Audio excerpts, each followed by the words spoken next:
Tammy Burkhardt again. We're going to go more in detail into the statement of cash flows. I want to talk about the statement of cash flows and completing the statement using the indirect method. The indirect method is the most used method. So if we're using a textbook, they talk about the different two methods. One's the direct method, one's the indirect method. This is on page 629 and moving over to 630 and 631. I'm not really going to talk that much about the direct method.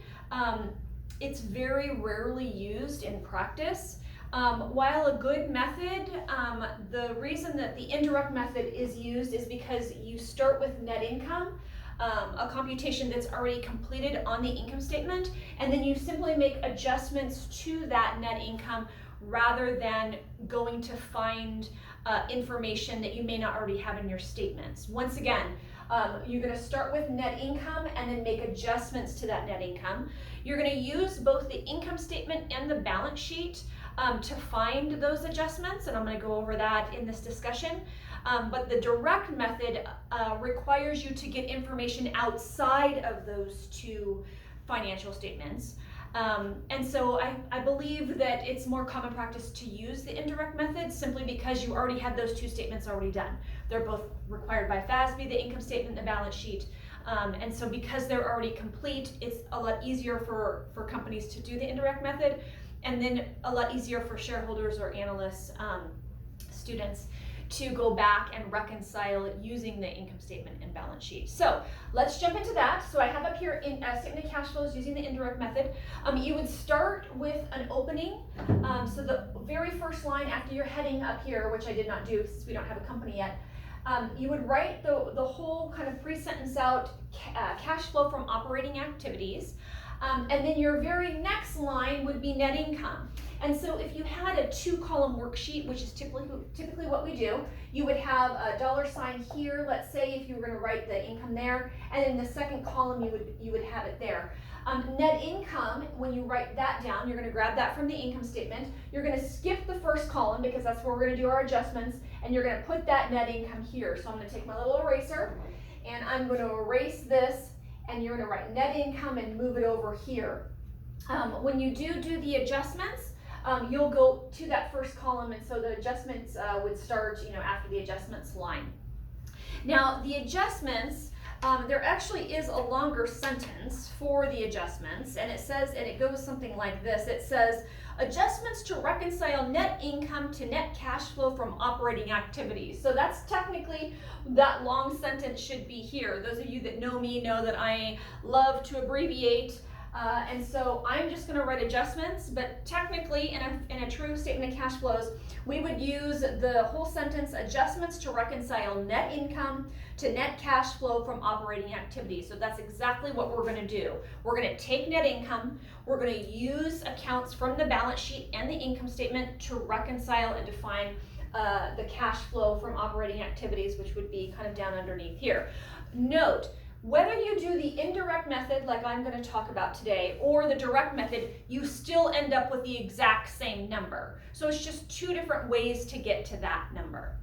All right, so once we have the net income, we know where we got that. We're going to write just the line adjustments with just a colon, and then we're going to go down to the next line. And here I have 3 different steps. So the book outlines them kind of in steps. I like to do my own little step version.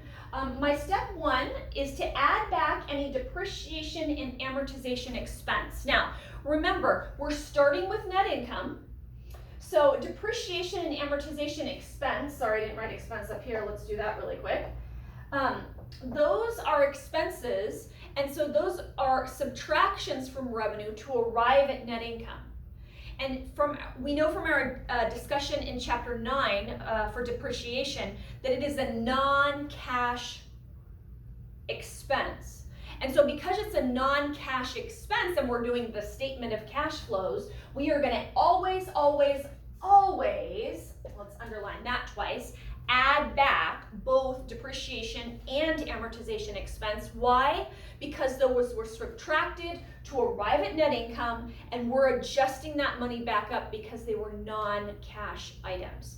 All right, so we're going to add both of those back. Now, what if you didn't have an asset to depreciate? What if you didn't have an intangible asset to amortize? Then you wouldn't do this step.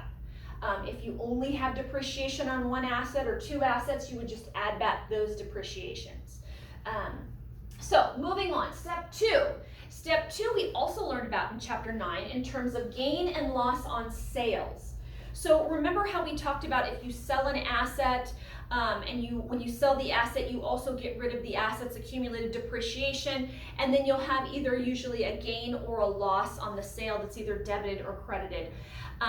So those items, the gain or loss on sale, once again, a loss on sale was subtracted to arrive at net income up here.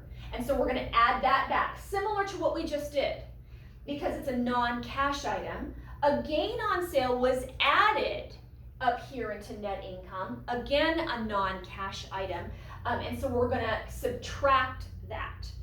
So once again, these non-cash depreciation and amortization expense, we're going to add back, and we're either going to add or subtract these operating gains or losses to the net income. Why? Because again, they didn't arrive at cash. You wouldn't have a debit to loss on sale and a credit to cash. That's not how it works. And so that's our step one. And step two, pretty straightforward. You just grab your depreciation expense from the income statement and amortization. You grab your loss or gain on sale again from the income statement. So far, starting with net income and going through step one and step two, you're just using the income statement to find that information. Step three involves the balance sheet. So now we're moving to the balance sheet in step three. And we're going to analyze the change in both current assets and current liabilities. So I've laid them out here. So step three is going to analyze both the change in assets and the change in, current assets and current liabilities. So if you go from, let's say, accounts receivable, so if you've got a balance sheet, I'm just going to do like a little mini balance sheet right here. So sorry for that side note.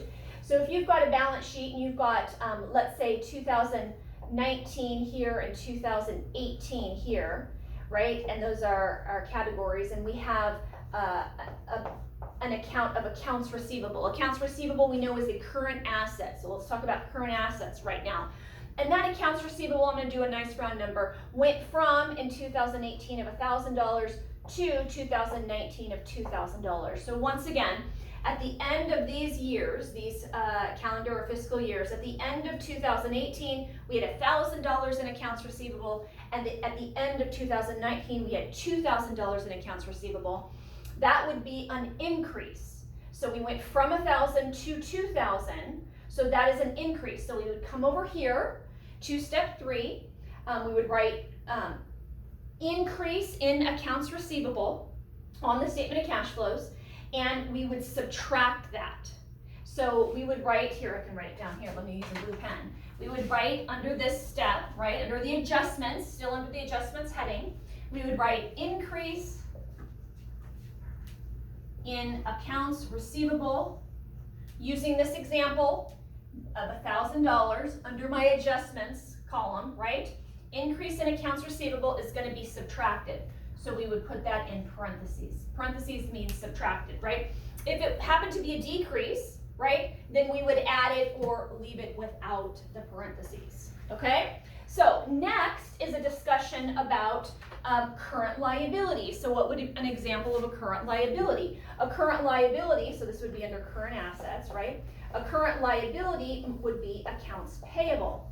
So let's just say accounts payable went from $500 at the end of 2018 to $700 at the end of 2019. Once again, that's an increase, right? So it went from 500 to 700, current liability of accounts payable, that's an increase. We come here to my little chart, it's an increase, we're going to add that back. So using this example here with my blue pen, under the adjustments, if we were doing an actual statement of cash flows, I would come over here and I would write increase